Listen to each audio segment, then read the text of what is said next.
Welcome to the TTT News Special. I'm DK Ross. Now, we are looking towards the big things on the horizon from August 30 onwards. And with that in mind, we are joined by journalist, managing editor, and co-founder at Trini Good Media, Franka Phillip, who has an invitation for you round her table on Talk City 91.1 FM. How you do, Franka? I'm good. So let me just make one little adjustment. Fix it, please. Fix it. Table, right? Yeah, it's around my table, and I want people to join me around my digital table, and my audio table. And we see you have a little backdrop there, so we have an idea where that table might be situated. But why a food program? Why radio? Yeah. Why now? Well, I mean, radio food programs and food podcasts have been really popular over the years. And you know that I have been writing about food since probably about 2006, 2007. And I've always been interested in doing one, but I never had the right timing, even though I have done my own little Instagram cook-alongs and all these kind of things. But radio is something that I love, and the food programs have been inspired by the things that actually keep me going. Now so with all that in mind though, how do you begin to start and saying, okay, well, this is the starting point, this is the jump off point, this is going to be the first episode? Well, first of all, it's the format you're looking at, right? Anything in radio, as you know, it's a format. So for me, it is about stories. It's not just about, oh, I'm cooking pilau, or I'm making short rib stew. It is actually about the story of people and food issues. So that's where we're starting. We're starting with issues in food and people in food. And of course, we will have some cooking thrown in for good measure, some recipes, and we will want the audience to engage in that way by sending some of their recipes, asking questions, so we can give them the right tips and the right everything that they need to be successful in their cooking journey.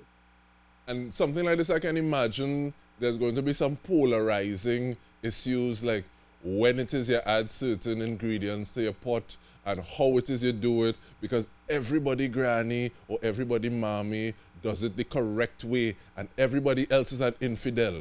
So this is something that I'm really looking forward to. And with that in mind though, what are some of the things that you think that people may get wrong about food in Trinidad and Tobago, about those stories, about those issues? Well, first of all, I think we have a very mixed audience of food lovers in Trinidad and Tobago. We have some people who are gourmands. They have eaten the finest in the world, and so they could talk to you about what they've eaten in different cities around the world, and they can be just as adept as the people you see on Food Network. Then you have people who would never have had that experience. They're very simple, but they love to cook. And so what I am looking forward to is actually a cross-section of all of that. And you know, I think the audience, the thing about getting things wrong is that sometimes there's no wrong way in some of the cooking that you do. It's a matter of taste, it's a matter of experimentation. So I will be able to, I don't often tell people, oh, you're doing that wrong, unless it's egregiously wrong and there's a particular process you must follow. But I think that everybody will bring their approach to cooking. And looking at that cross-section, you wrote for the Caribbean Beats food column. How does that impact your appreciation for cuisine, be it locally or in the regional space? Okay, so Caribbean Beats started in 2007 when I was living in London. So my kind of focus back then was the diaspora. And there are so many Caribbean people out there doing great things with food.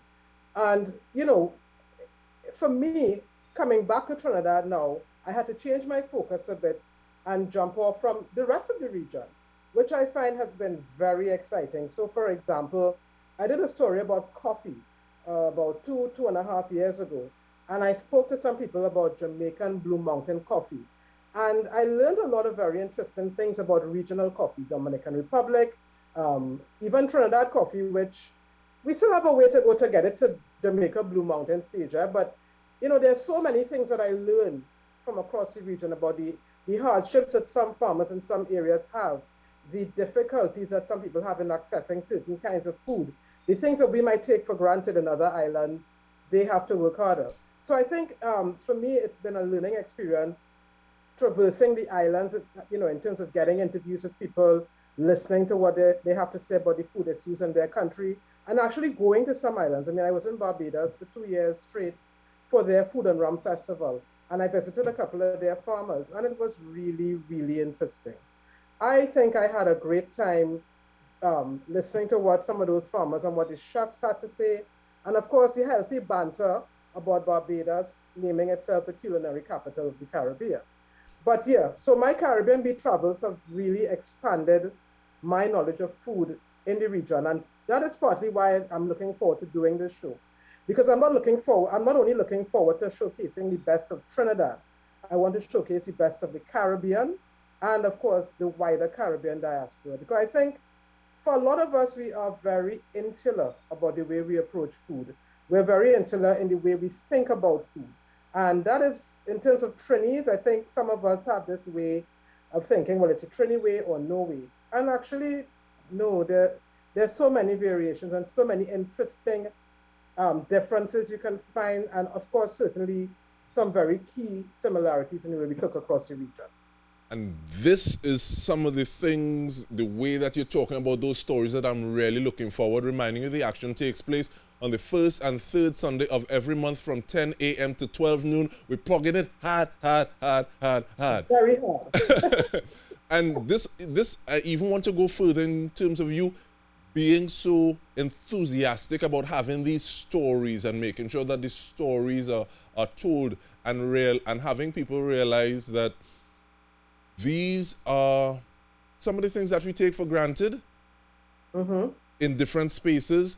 People look at that so differently or need to work so hard for that. And with that, I want to talk about, I think it's Carry Festa, where you had some conversations. But we'll get to that when we return from the break. Stay with us.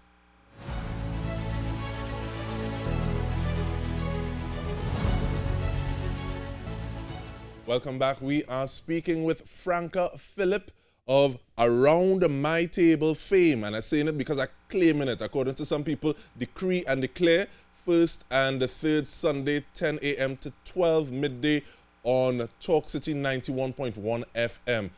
So just before the break, we were talking about some conversations that you had, Carry Festa, and looking at how people are doing things. Did you get some taste as well? What was that like, Franka?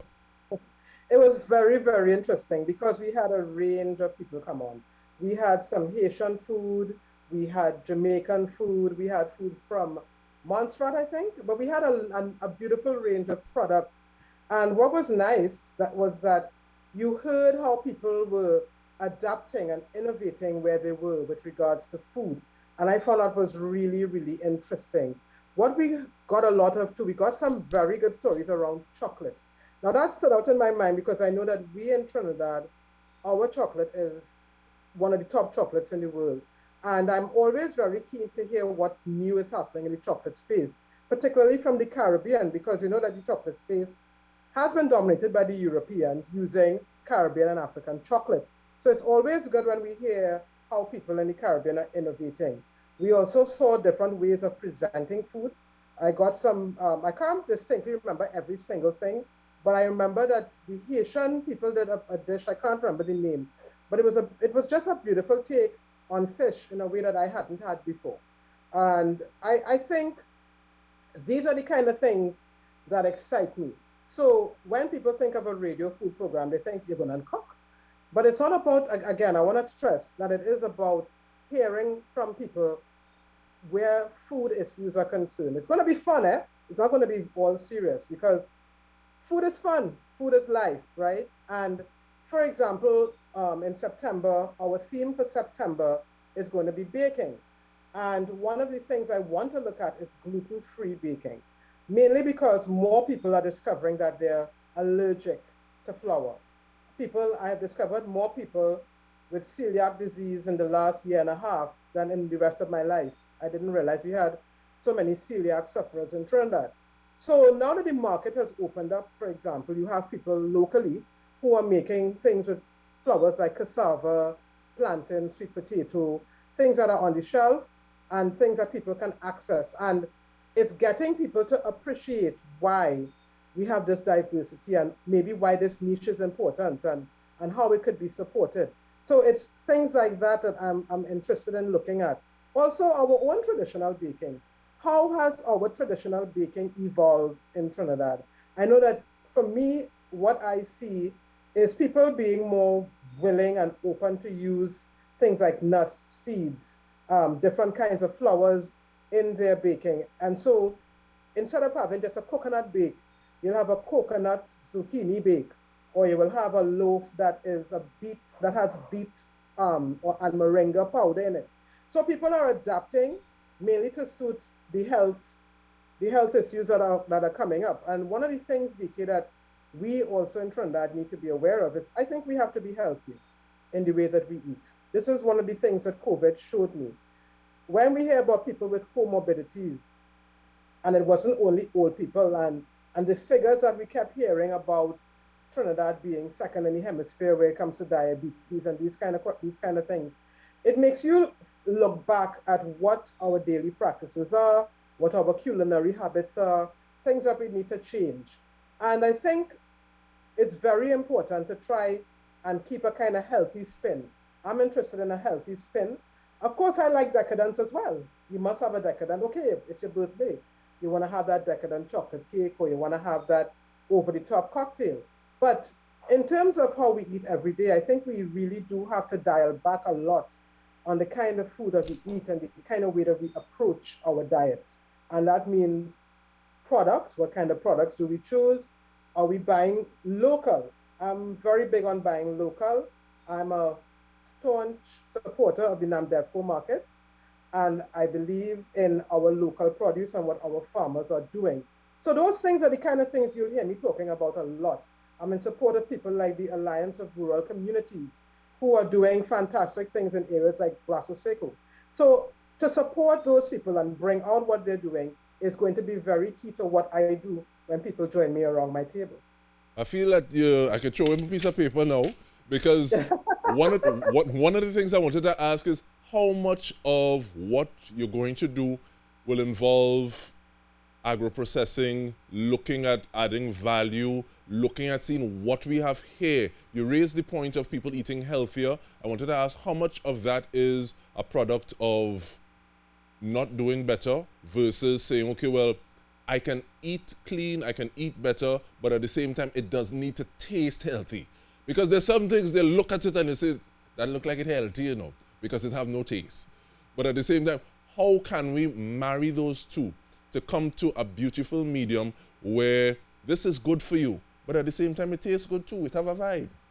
Yeah, well, that's why I'm going to get the guests who can give that kind of information. So, among my first guests, I hope to have some people who do the gluten-free baking and making products, which I have tasted, and you'll be surprised that sometimes something like a plantain waffle, a waffle made from plantain flour, could be just as delicious as the ones you'll buy, the Eggo that you'll buy in high-low or true value.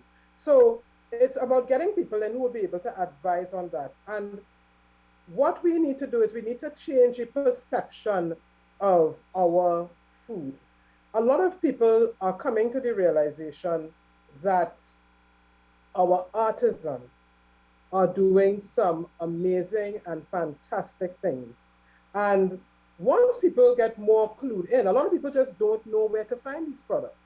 And so I won't call any products in particular, but there are some people that come out at Christmas time alone.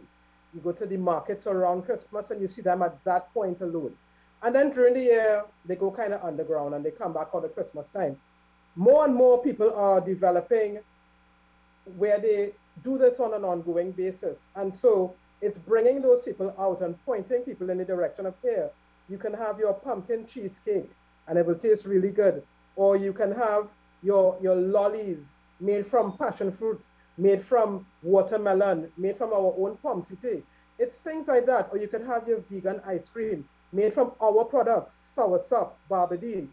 So it's actually my going through the treasure trove of artisans that we have out there and bringing them to the public so people could know, hey, I didn't know I could get this, I didn't know I could get that, and it's not that expensive, or it might be a little more expensive depending, but the thing about it, it will be local, it'll be preserving foreign exchange, and it'll be fresher and taste better.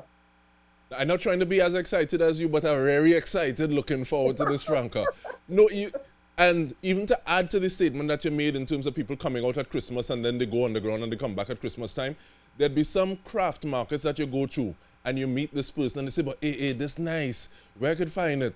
And they give you the areas, like the markets that are there all the time, brick and mortar, that they've penetrated, and you go, and if you don't know that it's there, you can't find it. So like I remember the experience of one place, I was tall enough to look over the counter and say, look at there, down in the corner, that's what I'm looking for. So even like that pride of place and how it is we get that meter to start moving as well. And that brings me to the point, you spoke about COVID already, but what is your take on the local food industry? And because I saw a movement starting to have an umbrella organization that could lobby on behalf of the sector. And what are your views on that in the context of all of that taking place during the pandemic? Okay, so let me see if I can separate some of the issues. So for me, there are food providers. Let's talk about the farmers. Let's start with the farmers first. That's where the food comes from. I think the farmers have been enormously helped by the way that various markets have decided to run themselves. So, for example, the Namdevco market at the Savannah on a Saturday, they have taken great pains to create a system which may not be as convenient as you can just walk in. They try to make sure that there are only enough people within the market so that you can have social distancing, you wouldn't have crowding. And so those farmers are catered to, I think, and of course, around the country, farmers are allowed to sell. So I think they're all right. There are a bunch of people who run run restaurants, run little eateries and stuff. I think some of them may be a bit hard done by given what COVID has been. On the one hand, I can understand why some people feel aggrieved that they haven't been able to open. But on the other hand, I think there could have been a little more thought, a little more creativity maybe, a little more creativity in the way that the restaurateurs, for example, would have gotten together and approached the government with a view to trying to make that food space as safe as possible. I look at people in New York, Atlanta, across the world, especially the big restaurants, and I saw how they came together and how they really lobbied their states and the federal government to help them to put things in place that would make dining in COVID easier. Some people have said to me that they get the impression that a lot of these restaurant owners are only about the money. Well, of course, they have to be about the money at the end of the day because they have staff. But I feel that more could have been done. They could have been a lot more proactive in some cases in approaching government and approaching the authorities with ways to make dining more COVID friendly. And an organization at this point is very good because this is not going to stop now. COVID is going to be with us for a while. And if we don't watch ourselves, parts of the industry are going to die. So I can quote the fact that Khalid Mohammed, one of our top chefs here, had to close his fine dining establishment, Show, which was, I would think, a lot of people think is the top fine dining restaurant in the country. But the kind of experience you need to have at Show, you can't get it in curbside, you can't get it in takeaway. Another group that closes, the Trent group, that is Trotters, Buzo, the diner, the Peter George establishments, they have closed up until things get better. And with that in mind, Franka, first and third Sunday, or from 10 a.m. to 12 a.m., you need to tune in. And we didn't talk about dasheen or breadfruit yet. But thank you so much, and thank you for putting in the work. We are looking forward to it. Franka, Phillip, Around My Table. Look out for that on Talk City 91.1 FM. And on behalf of the entire news team, thank you for tuning in to the TTT News Special.